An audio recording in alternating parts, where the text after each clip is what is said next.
Thank you so much for joining Dental Marketing Theory, a podcast by Gary Bird. In today's episode, Gary talks with Adam Richichi, the CEO of Dental Associates of Connecticut. Adam and Gary talk about what is needed to be truly successful running a dental practice, how to scale your culture, and overcoming the fear of DSOs. As always, please make sure to like, subscribe, share, and leave a comment, as all of those things really help to get the word out about dental marketing theory. Hope you enjoyed today's show.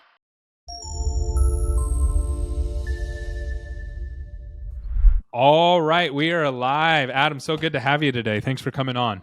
Thanks for having me, Gary. Absolutely. I am really excited to get going and talk about your dental journey. So one of the things that's been really popular as we begin every podcast is how people ended up in the dental industry. And you being a CEO of a DSO, I would love to hear just your origin story and have you share that with how you ended up in the position that you're in today. Sure. I'll give you the abbreviated, cute version of the story because it's kind of interesting. Yes. I like to feel like I've been born into dentistry, even though I didn't quite start at the year zero, but I've been in dentistry since I was 15 years old. Wow. I went in high school back in 1990 something, and a very dear friend of mine who worked in our hometown dental office in Belmore, Long Island. By the way, one of the biggest, largest, most successful dental offices on the island at the time. Hadn't known that when I was 15.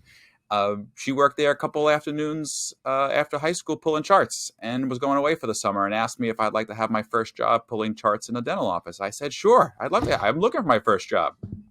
I worked there the first week, 2 afternoons, about 8 hours that week. And then the very next week, I worked 40 hours. And I usually say the rest is history, but it's not so just history.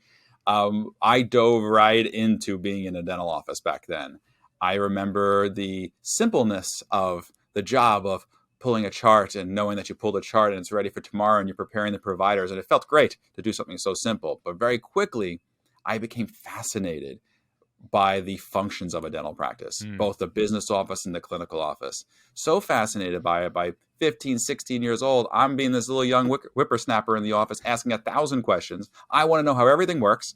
And I did that. I asked every single question I could ask. I worked very closely, very, very quickly. The ownership of that practice identified that I had an interest. And we started working together very closely from an early age in teaching me everything that there is to know that I could know at that time about the functionings of a dental practice. That is so cool that they took you under their wing at that age, right? Like most people wouldn't do that. And honestly, that's inspired me a lot of it along the way to make sure that I keep my auspices open to those who might be trying to figure out where they're going to go early on in their life. But I learned everything from my deep understanding of the clinical aspect of dentistry to how to manage people early on in that experience. And by the time I was 17 years old, I was running that office. So that was a $3.5 billion office that became That's probably illegal. $6.5. Now it would probably be illegal to even do something like that. Right? It was probably illegal then too. And, I was busting it. I was just so into watching a dental practice grow and having my hands in all the pieces of it, presenting treatment to patients, understanding their treatment and their diagnosis and how they're going to get care. We developed a multidisciplinary approach to dentistry there in that building together, me alongside the ownership. I was 18 years old. Wow. And we're developing how multi-specialty care is going to get enacted at a time when that really wasn't so much of a thing. Yeah. Then I got a crazy idea as we figured it all out in this office. I now fast forward, I'm 19 years old. I think that we're so great. We figured it all out. The practice is running great. We're a $6.5 million practice. We just built a new building. Great. I got all that experience. I loved it. So you were doing $500,000 a month, and what? So this is in the 2000s, early 2000s. This is the late 90s. Late 90s, yeah. So yep. That's a pretty big office at that time, right? Yeah, I mean it was 4 dentists, but it was kicking butt. It was really a very successful place to get my start. But then once we codified what it was to do what we just did well, which is incenting doctors, keeping happy team members, keeping patients coming, multidisciplinary care, we said, well, what do we do next? And we figured, we think we're so smart. We're going to come up with having multiple locations across the state. And at the time, we thought we had reinvented the wheel. And in the time, there was no DSO. Yeah. No such thing. Mm-hmm. And we banded together 6 offices at the time from Suffolk County, Long Island, all the way to Westchester. Did you do that through acquisition or did you do that through de novos? So 5 of them were through the mergers of these 5 practices. Got They it. were Okay. all loosely connected already. Okay, got it. Then we did 1 or 2 acquisitions, and it kind of stayed that way for a while. We didn't know what the game was today as we knew Yeah. it then. Yeah. It is totally different. So we were more about, let's make these 6, 7 offices like this primary mega one. And that's what we did. And I spent 15 years. So did you just hop office to office? Was that your job, was Yep. to go basically be an office manager over that office until they got up to speed? Yeah, by the time I was 19 or 20 years old, I was the managing director for this group of offices, headquartered out of where I got my start, and traveled the state. That's And awesome. it was great. It got me exposed to multi-location group practice, regional management, managing teams that are not your own, dealing with vast leadership struggles and issues that you have a young guy like me coming into an office of people that have been there for 20, 30 years, telling them what to do. We had to learn a lot of things along the way. I was going to ask that, like, obviously there's sometimes doctors have a hard time responding to non-clinical people, right? I've heard a lot of stories about that, especially in the clinical setting. How did 4 doctors respond to an 18, 19-year-old? Yeah. At that time, we're starting to get to more like 6 or 7 doctors. But I'll tell you this, and I think this is the very important part of that success there. The owner doctor there that took me under their wing was very astute in the beginning. He said, you got to know 2 things. You got to understand the business of dentistry, but you got to understand the clinical part of dentistry, because you can't talk to a dentist. You can't teach a team member to present treatment if you don't understand the clinical aspect of dentistry. So I made sure that I invested years of my life understanding, by working with some of the best, to understand the clinical side of dentistry, so that I can sit next to a general dentist, a surgeon, and treatment plan with the best of them, figure out new clinical workflows. If I'm just there pencil pushing, I'm not getting their ear. That's amazing. So a lot of people, that's probably, if there's one takeaway from today, a lot of people don't do that, right? A lot of people don't understand that side of the business, and it limits you in what you're able to have that conversation. Sure. Part of my conversation with my peers in DSO leadership today, my position always is, I got a few positions, but one of my primary ones is understand the clinical aspect of dentistry, get into the operatories, because that's how we as non-DDSs are able to affect any kind of meaningful change. And I think that's a very important part of it, and sometimes lacking across the spectrum these days. Yeah, 100%. Now, so you're in your 20s now. Those practices are all doing relatively successful. What was your next step in your journey? Yeah, so all along the while, I'm getting my bachelor's in business, and I get my MBA in business, all while I'm doing this. Wow. And for throughout the next 10 or so years, we're building on those offices. And then it was time. When you spend 50% of your life with a single organization, it produces the need for some change, which is what transpired. And though I worked on an interesting high technology dental project in the 2015, 2016 time, while I was at the tail end of my time with that primary organization, I got a phone call from one of the partners here at Dental Associates saying that their CEO was retiring. And I said, well, that's really interesting. And I said, oh, do you know anything about Dental Associates of Connecticut? I'm on Long Island. They're in Connecticut. I said, actually, I know a lot about you guys. And the reason why I know a lot about them is we shared a few contacts, but predominantly our Henry Schein rep for 20 years. Okay. And every day, that Henry Schein rep, and some of your listeners may know Mitch Cutler was a very prominent Henry Schein rep. He would tell me, Adam, wait till you meet this group across the pond over there. They care about dentistry like you do. They care about the multi-location group practice concept like you do. And this is the early days of it. Yeah. So for years, I heard about how great they were. So it was very humbling to get the phone call from them, 15 years later. Wow. And what year was that roughly? That was about 2016. 2016. So we're looking at about 6 years ago. So 6 years ago, they call you, and that's how you got into the CEO role. And then what did you notice some of the differences were as you transitioned from your position that you had to where you're at now? Sure. And it's not to say that something was absent in my prior role, but totally. I will tell you that the most pronounced thing that strikes me every single day to this day is I've never seen an organization of any kind with such a pronounced culture that Dental Associates has. And I can't even take credit for that. Dental Associates is a 50-year-old organization that's been producing this ubiquitous culture, and I'm just here to protect it. And for the Star Trek nerds out there, it's my prime directive to make sure that I protect and propagate our culture at all costs.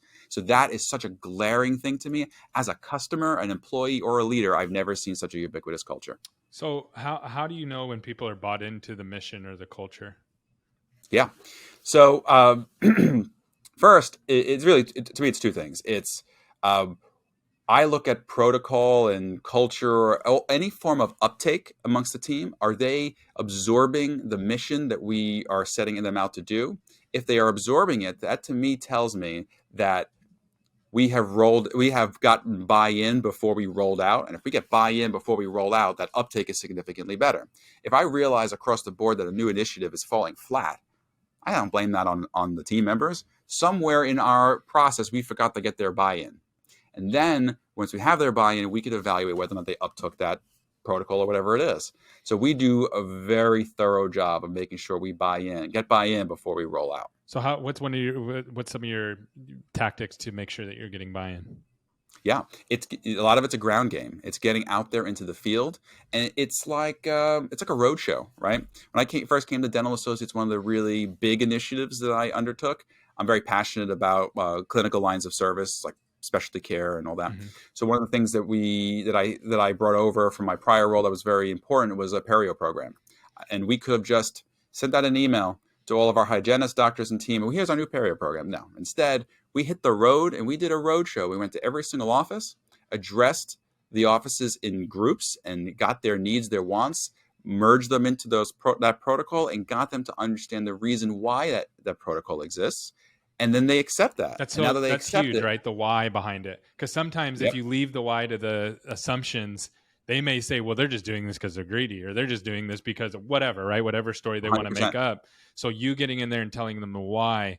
The other thing that I've noticed too is, and this is just from personal experience, is that when you are, if it's my idea or your idea, right? We're the CEO. So it's just like, if it's our idea, it's hard to buy in. It's hard to take ownership of someone else's idea. But if you can get them to say, well, here's what I think, and it's their idea, it makes such a big difference. And you having that ground effect and being in there with them gives you that opportunity, right? You get feedback and they go, well, I don't think that will work, and here's why. And you can debate it and discuss it. And I think that's huge. And one of the things that I wanted to ask you about this, because I know I've struggled with it. Everybody struggles with it, I think, is how do you scale your culture, right? So if you guys obviously want to grow, you're adding practices.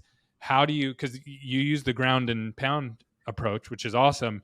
But if you're at 200 locations, how do you then do that? So what's your plan to continue to scale your culture? Yeah. And I think that it's something that, that was my biggest task, right? The culture existed. Now I got to run it and scale it and grow it and propagate it. So a few different ways. Communication is a big part of it. One of the simple answers I'll give you is we create these nodes across the company. We like to make as many human beings nodes for cultural propagation, right? So it's not me. It's not just flowing from my mouth to 500 people's ears. It's not how it can't work that way. Instead, we need these emanating nodes across the company that are all speaking the same language and thus helping me propagate the culture. I'm a big believer in what you want your organization to be becomes the language of the organization. So we have to all be speaking that same language. It's not just me waving pom-poms all day long.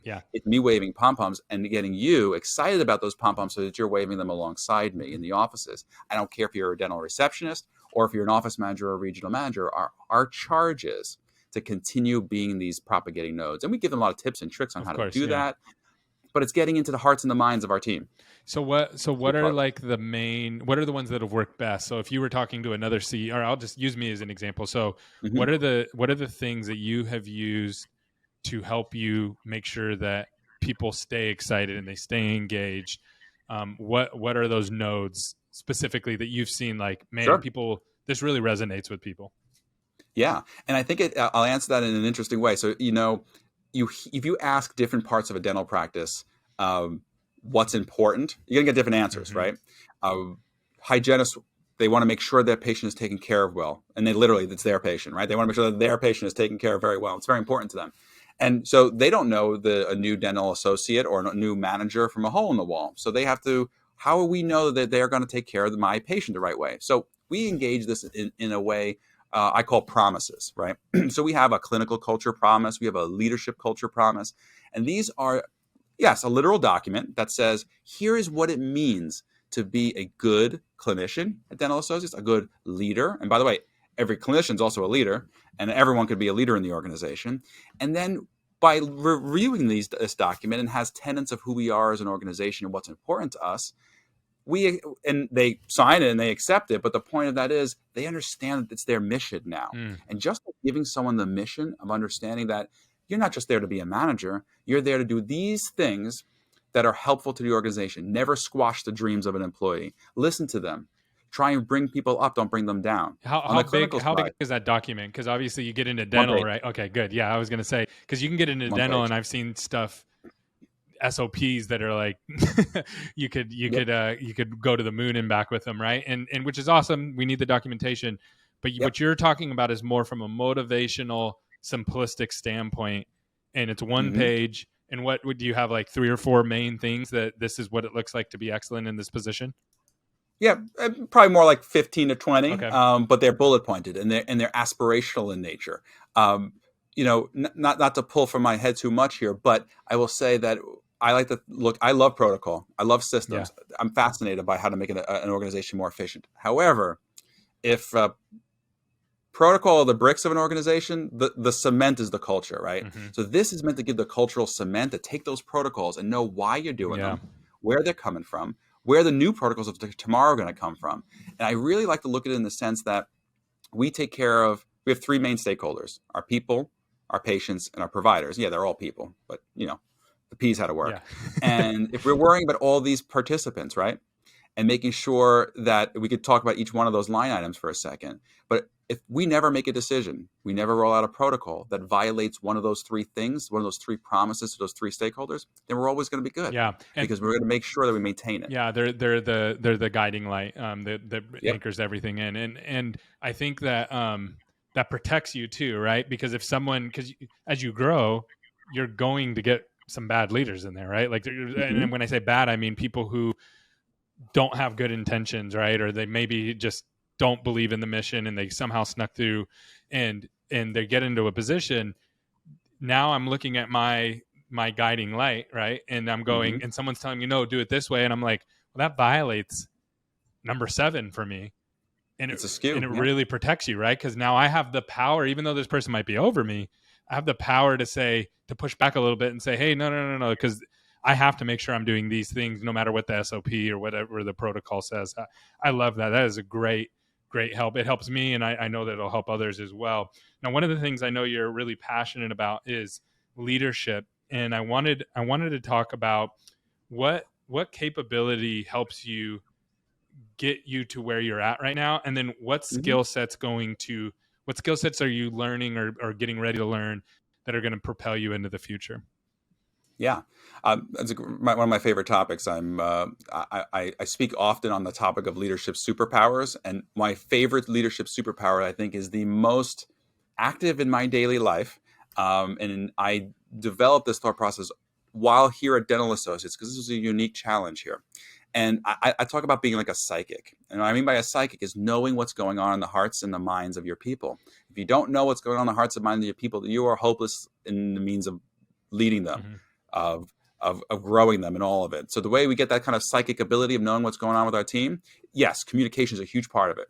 We got to have open lines of communication, no silos, the ability to both technologically and otherwise have avenues for communication, absolutely. But I think it takes 2 areas of focus that probably doesn't get spoken about enough in my field and in my type of position. And that's being emotionally intelligent, so you can understand yourself, and then being empathetic, so you could understand the plights of other people. If you do those 2 things well and have the communication as the backdrop, you get this kind of psychic ability to understand what's going on in your team members. So you should never be surprised when somebody leaves. You should never be surprised that someone's unhappy, or don't be surprised that they're capable of doing something that you never unearthed prior. That's all lost for me. And instead, you got to beat that game to the punch by having this kind of psychic intuition about your team. I love that. And then what are the skill sets? So just to reiterate that's emotional intelligence, and then empathy is what's going to Hmm. be able to allow you to have that ability, like almost like you're reading people's minds. Yep. What skill set is going to carry you forward into the future of getting to where you want to go? Yeah.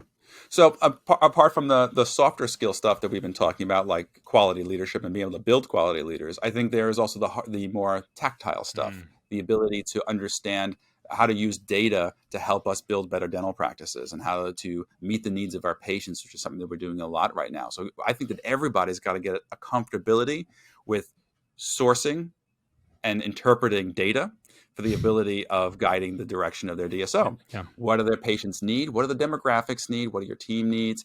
And there's data out there more than ever before. There's softwares, there's data banks where you can get important stuff. But I know that the big data world is just about to hit our industry more than Yep. ever, and we need to rise to the occasion to grab that information and not think that we know it all. Yeah, a lot of data. There's dentistry is heavily data driven, right? Because dentists Hmm. are data minded, the way that they approach things, and so tons of data in dentistry, but a lot of it is broken.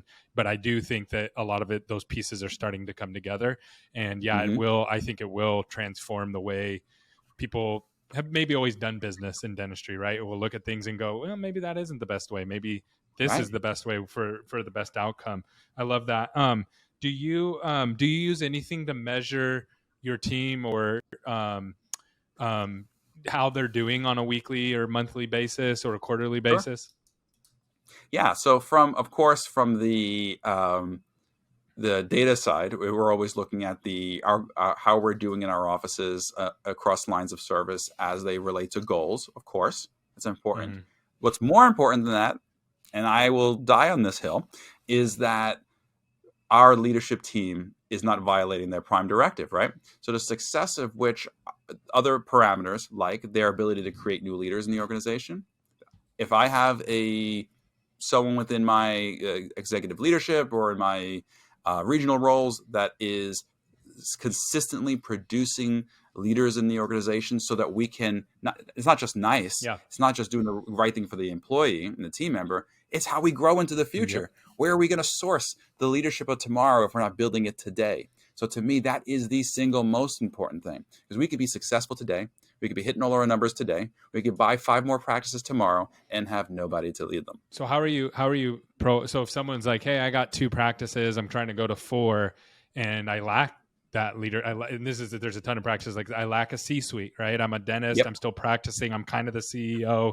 I don't have anybody else really focusing on that. How do they begin to develop maybe that hygienist, that dental assistant, maybe it's an office manager into those roles, or how do they even begin to identify that? Sure. And it's to me, it's 50% of that psychic power of knowing what's in the minds of your people. Do they want these roles? Do they have those skills? But then there's the other side of it, which is also data. One thing that I think that DSO and large group practice has been embracing is people data, using their HRIS systems to better understand the skills and the aptitudes of the people within their organization now. Mm-hmm. Yes, a 2-location group may not have that sophistication right now, Mm-hmm. but that they sure can do is start identifying who has what skills, create these little, I don't want to call them red flags, call them blue flags. Yeah. These things that say this person has the acuity to go from here to there. I will tell you, just my little tip and trick, in a small group practice that doesn't have a lot of administrative professionals running around. Listen, I was there back in the beginning part of my career. I didn't have an MBA yet, and they weren't even a thing in dentistry at the time. Yeah. What I do see is clinical team members. Listen, I think that the understanding dentistry is the most important thing. Our dental assistants and our hygienists understand dentistry statistically more than everybody else in the practice does. Focusing on where those people may have leadership skills and the ability to understand data and protocol and all that, those are the sources for it. Right now, today, I have quite a few office managers that started as dental assistants, and they do a better job of articulating things to patients and to the team. Yep, 100%. That's awesome. So how do you plan? So one of the things that a lot of organizations that are more mid-size, I would say, right? There's different definitions of what a mid-size DSO is, but is elevating their C-suite, right? Because you got to have the C-suite moving up at the same time. What are some of the things that you're doing to elevate your C-suite and make sure that they're keeping up with the growth that you guys are trying to undertake? Sure.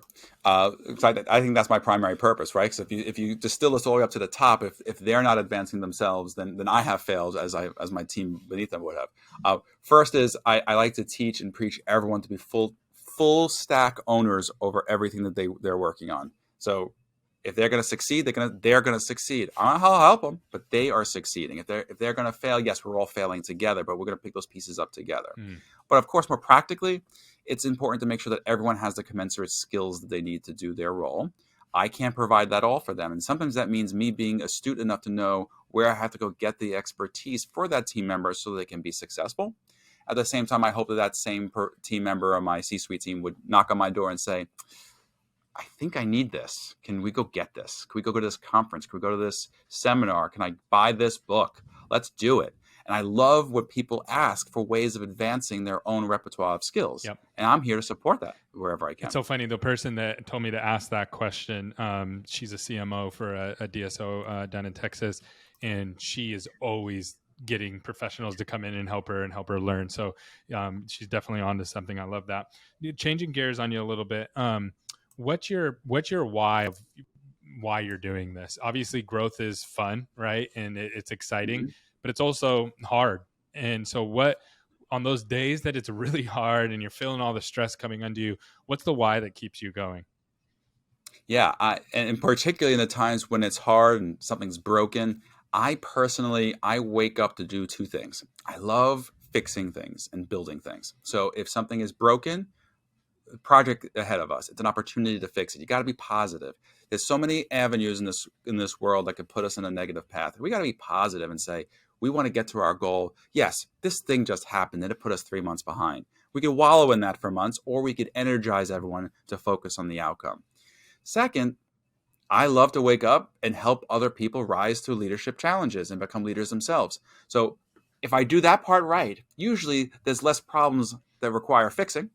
But I have to know that my primary purpose is to help build and put the structure in this organization to be built and to inspire people to be leaders in their own rights all over the practice and every nook and cranny. That's great. One of the things that kind of popped into my brains, and I'm sure you have the answer to this, but I know one thing that has scared dentists on the DSO side is like this vision of corporations or big money coming in and telling a dentist how many crowns they need to do per hour or how to do this particular procedure. And I noticed that you said, I've heard the other side of the coin of like, hey, we kind of let the dentist do their thing and then we're totally separate, right? We stay away from that. And then obviously what you're saying is we do try our best to understand what the dentists are doing so we can have a conversation with them about it.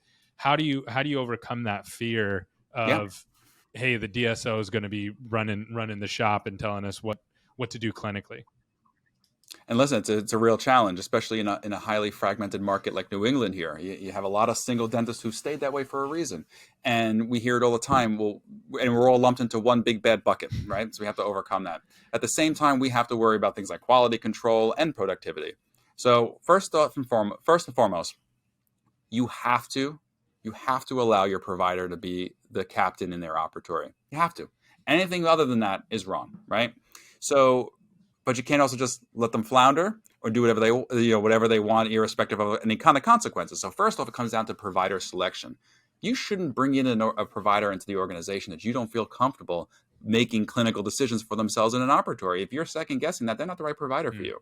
So A, it's selection. B, we have to realize what our other purpose is. It's to support the functionality of a dentist, not to be it, right? It's their functionality we are supporting. So we do that in a few ways.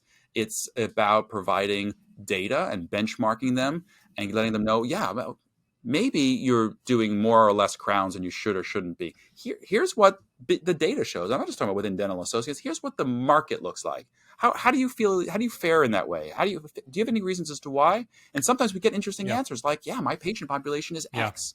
Or maybe there's less fluoride in the water and where we're at or whatever, right? Things that maybe other people might miss. Yep.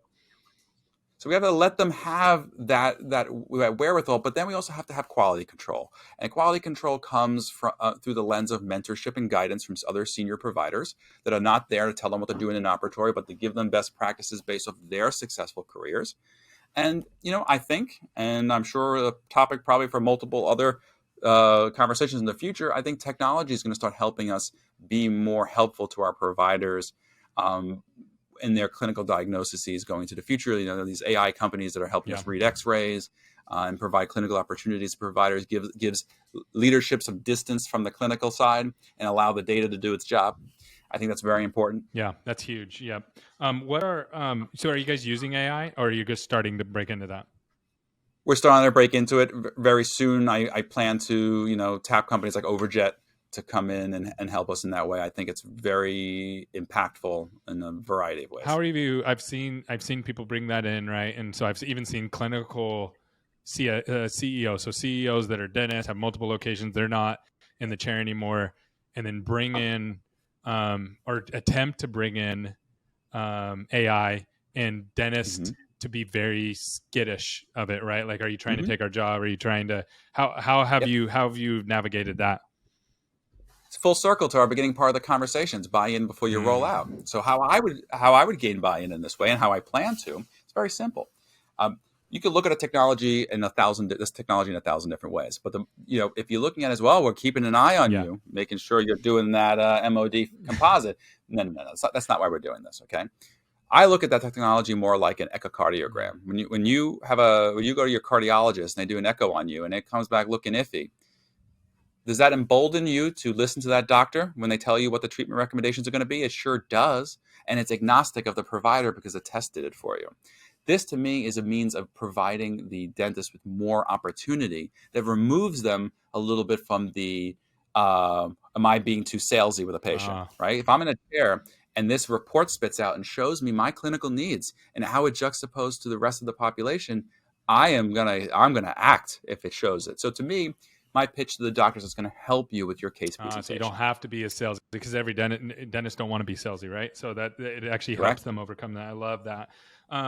Who's one of your business role models in the dental industry, and why? Yeah, I mean, I can't ignore, being someone who's so passionate about culture and leadership. I can't ignore Emmett Scott. He emanates it from his pores, and I think that's really important. And I pick up on it. And I watch what he does, and it inspires me. And I think that we need more of that kind of stuff. Amen. Yep, I agree with that. Love Emmett. Okay, is this so you got started when you were 18 years old, and you've obviously learned a lot, and you kind of not accidentally, but built a DSO before you even knew what a DSO was, right? Is it easier or harder than you thought it would be, like where you're at now? Yeah, well, it definitely is hard. Maybe harder than I would have expected, because we have, it comes from all sides in dentistry and in this position. We have payers, patients, our people, providers, regulatory environment. It is a nebulous space. And I don't think anyone would have predicted 10, 15 years ago where we are today.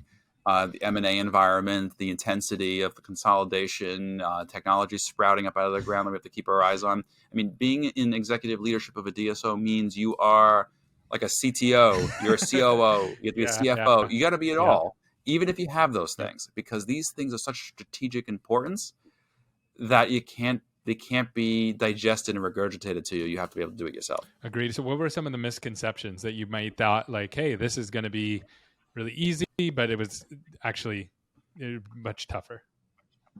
Yeah, and I think we touched on it a little bit. It's getting over the hurdle of what it is to be a DSO to potential acquisition targets or incoming new associate dentists.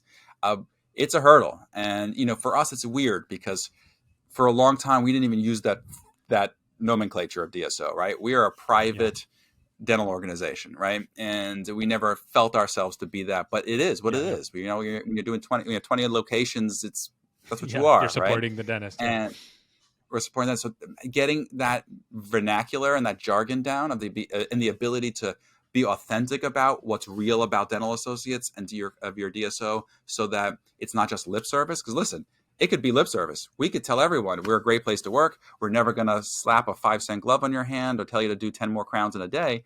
But it has to be real. If it's fake, it doesn't last more than a day. Yeah. So be able to have it backed up by the reality of the organization means we must maintain who we are while selling who we are to everyone else around us. Yeah, I think a lot of people struggle with that, right? I hear that all the time, 2 or 3 practices, and they're like, no, we're not a DSO. And they're building a DSO. They don't realize it yet, but they want to stay away from that language. And it makes it tricky to navigate if when you get in that spot.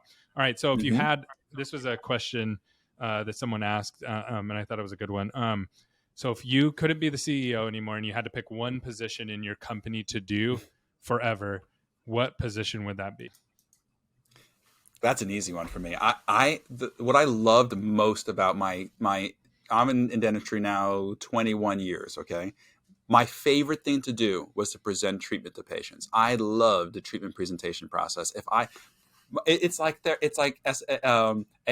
It's like you put me in a room and let me sell treatment all day. I would love it. I loved the ability to articulate a patient where they're going from A to B with their complex care, help them find a solution, financial or otherwise, and like watch it happen in real time, and then give it to me all day. I love that part. I never get the patient interaction anymore. And I do miss that. And you know what? On a smaller scale of what you're doing, right? You're gluing everything together, and on the treatment coordinator really does glue the two worlds together, right? You have the hygienist and the doctor and the clinical side, and then you have the office and the money and all those things. And that clinic administrator kind of has to squeeze in between both. So I could definitely see that you're passionate about that, and it's carried over. Okay, some strategy around your growth. So how long did it take for you to build out your blueprint of wanting to grow? Or when you came over, did you guys already have that all outlined? Yes, when I came here, we had 4 locations, and we were not necessarily in a multi-location growth mode. When I came to Dental Associates, the point was to figure out what's our path going to be in this new landscape that was already evolving then. The course I set us on was to grow by location and organic growth. We wanted to be a market leader in the state of Connecticut and then beyond in the rest of New England. So we set our sights on methodical, responsible growth. We're not a private equity backed organization. We don't have the ability to go out and buy $20 million of practice a year. Do I have a strategic amount that I plan to add to the practice every year? Of course. And it's responsible, and it's what we can do with the infrastructure that we do have. And then we incrementally add to our infrastructure. So tripling every year is your goal? Yep. No, I'm just playing. No, I'm joking. I wish. What are some of your targets? You don't have to give me like the details of like, hey, this is what we're trying to do. But what are some targets that you think of in the future that kind of helps you? This was actually a question from Margaret, and she worked with Clear Choice. So obviously she went through the whole growth thing with them. What are some, and her specific question is, what are some of your targets for growth? Yeah, so I'll comment on 2 of them. First is a further focus on specialty lines of service across the company. Once you expand your reach, now it's time to lace in additional service offerings so that you can be more complete to your patient demographic. It's great for executing quality treatment, but it's also great on the productivity top line. So wherever we can embolden, we are a multi-specialty group practice. Every specialty in dentistry exists here. We are building out as much as we can of every single one of those lines of service. That's going to power a tremendous amount of growth, same store, without even adding additional locations. The other part of it is making sure we put flags in the right places. And one of our core competencies that we do very well, that I love doing, is acquiring and rolling up practices into existing locations. So let's plant the flags in the right place, and let's make sure that we are acquiring the right practices that are conducive to a roll-up and bring them into that existing plant. And we do that very well. That's awesome. Yeah, something that I've been that was pretty profound that I was reading recently. They said there's only 4 kinds of customers. There's the ones that you're trying to acquire. There's the current customers that you have. There's the loyal customers that you have. And then there's your former customers. And the one that's easiest to affect growth immediately without very little infrastructure is your loyal customers, right? And I know a lot of people want to focus on the new customers. I'm in dental marketing, so obviously I enjoy that part of it, but there's so much more work, right? Like from what I've seen, it's about 3 times the work to be able to get that new customer in and convert them. And cost. Yeah, and all of it, right? Like just time, energy, the phones. You have to spend more time. It's more time with the doctor, more time with the hygienist, more time with the treatment coordinator. Where that existing patient who already needs that work to be done and they're going to go somewhere else to do it, you can really move that in. Now, however, the one thing that I've seen is I've seen people move really fast with specialty and try to bring that in-house, and they almost treat it like your hamburger shop and you're adding pickles onto the hamburger, right? So you just add pickles right there in your assembly line and put it on. And I've seen that crumble. I've seen ortho crumble. I've seen a lot of different specialty crumble. So and you may allude to your previous points, and that's fine if you do, but what are some things that you've done to make that really happen smoothly? Sure. Because it's not just about, you were referring outside, now refer inside. That's not enough, right? It's you need to be a solution to two parties, your patient and the dentist, the general dentist, right? So how can you weave this specialist into the practice in a way that it makes that general dentist career and life easier and better, and that they can deliver better treatment outcomes to their patients? If you can do that, and it's not just about, don't send it out of the house, then it starts being a woven clinical workflow that is very powerful. And at the same time, it's not just about the general dentist. It's, are you bringing in a specialist that could operate like they were intended to? Are they coming in there? Are they just going to be a cog in the general dentist machine? Or are they operating like an emboldened and supported specialist as they would have on their own? You got to do all of that. And that way they get to exercise their career and the workflows that works best for, say, oral surgery, which is complex and has its own different needs, and not just working in a general dentist operatory when they're not in, right? You got to give them the respect of how they practice, and make sure it's tightly woven into the treatment planning workflow of the general dentist. It's not just, I need a tooth needs to come out, send them to the OS. It's, I understand the capabilities of my specialty team. I understand your complex dental needs. Here's how we're going to solve them. And it might be 3 different specialists and a general dentist, but we're going to solve it. Yeah, and I think the reason that happens it can be so messy with some people is that that's expensive to do, right? You have to give them their own space. They have to have their own processes. You have to build those out. They have to have their own team, right? You can't just take their own equipment. Like, so it's expensive. So what I think ends up happening sometimes is people just go, just kind of slap it in here in this extra room, or got it over there, and we got a dental assistant there, just go for it, and if your front desk isn't trained, the whole process has to be rethought, like you're almost running a separate business, right? And then but then it needs to couple to your point. So I've heard that answer over and over and over again, and I think that's the key there. So great stuff. What do you when you're looking at these roll-ups? So you said you guys like to do roll-ups. Outside of just looking at the financial statement, obviously, what are some of the things that you're looking at to make the decision of that's the perfect roll-up that we want to roll into what we're doing? Sure. Yeah. First is, who are the providers? Are the providers staying? Are they coming? Are they going? It's great if they're staying. Sometimes it's great if they're going.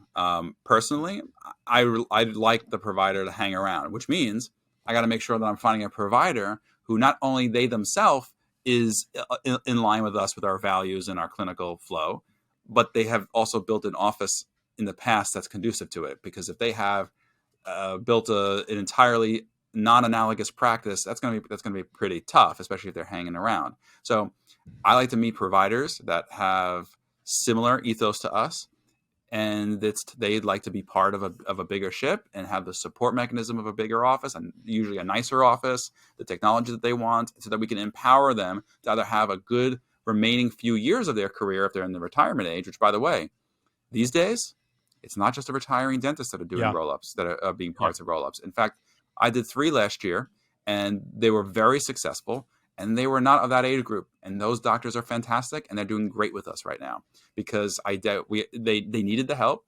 They were not doing well on their own. It's tough to be on your own these days, especially post-COVID and during COVID. And so we become a support system, and we get the benefit from a quality provider who just didn't have the rest of it. So it really works well when we come together. I love that. And are you seeing that? And I'm seeing that other places as well. That's a fairly newer thing, but it's happening, right? Mm-hmm. And so another thing that I've seen, and I'd be curious if you're seeing it in your part of the country, is these dentists that are rolling out of school with the amount of debt that they have, whether they start a practice or not, that's changing their thought process of how they hit things. Are Yeah. you seeing that as well? Yeah, and it is a very interesting. I mean, someone's going to study this in 20 years and look back at this. It's a very interesting, like culturally anthropological study on uh, millennial and Gen Z and who they are, what the DSO world has done to the industry, the goods and the bads, right? And in a way, these things have made a perfect storm of people coming out of dental school with not the interest of necessarily owning their own practice. Their interest, unfortunately, and then the third part of this is dental school not becoming more affordable, becoming less affordable, and maybe top line earnings potential has been mitigated. So all of this is this perfect storm. So these dentists are coming out of school looking to pay down their debts. That's the most important thing. They need to get out from under the hurdle of their debts. And they want to be able to exercise their interest in dentistry more like an art and less like a business. So they are not looking to, lead offices necessarily or buy them or grow them. They're looking to be able to be a good dentist and not have leadership or management roles. Now, at the same time, that leaves a small sliver of those that come out that do have that entrepreneurial knack. I like to think that maybe if I was going to dental school the same period of time, I might have come out to be one of these dentist entrepreneurs who are leading the charge in emerging group practice, right? So there are these, right? There's this disparity, but we have a vastly larger population of that first group who is totally agree. And then, so what are you guys doing to retain dentists, right? So you got these, I think everybody, there's something inside of us that, especially in America, that makes us want to all be entrepreneurs, right? Like everybody I talk to is like, that would be really cool, right? So everybody's interested in the idea. Not everybody's interested in the struggle and the grind and all the things that that comes along with being that entrepreneur as well. So how do you entertain all those parties, right? So you have some that really do want it and willing to do what it takes. You have some dentists who might say they want it, but then they go through the experience and they're like, maybe it's not for me. And then you have some that are like, no, I don't want to own a business. I just want to do this and I enjoy this. How do you retain all of those, or do you not even focus on all of those? No, so I look at it this way. It's kind of like, let's go back to college for a second. You have people who go to school, go home, go back to school. You have people who are after school activities. You have people who are, chief residents of their building, or they are, student body presidents, right? So these people are all very different. And the student body president is the kind of person who's going to come out of dental school and maybe be interested in, say, a dental directorship role over a single office, right? So maybe we put them on a track that gets them to that leadership role eventually. There might be someone who just wants to be more involved so they could affect the change of the ecosystem that they're in. That's the after-school activity one, right?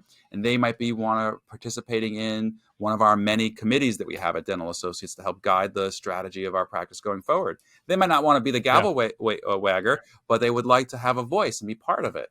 And then there are people who just want to be able to come to work and enjoy their career. So you have to give them all those outlets. And again, it comes down to having that awareness of who these people are and where they're going. And I think it's our job, it's my job to make sure whatever those are, I'm aware of them and put them on those paths. And some that might weave that in there, like partnership and all of that. There are larger national DSOs who are doing, even more interesting things to appeal to their wants and wishes. I think it's beholden on all of us in DSO leadership to figure out how to deal with this and incent this generation of dentists, which is definitely very 100%. Different. Yeah, because just even 5 years ago, there was a lot of people who were like, nope, you can only do it this way. We do no ownership. We know none of this. You just come in and then all of a sudden people started pivoting and changing that approach because it's hard to scale without dentists, right? And if you're losing dentists faster than you're getting them, that's a problem. So I find that side of it very interesting, and I love your take on that. So what are you excited? What gets you up in the morning and makes you super excited about your job that you're doing every day? Obviously, you have a lot of passion. I really appreciate that. What's that thing that's keeping you that fire lit for you right now?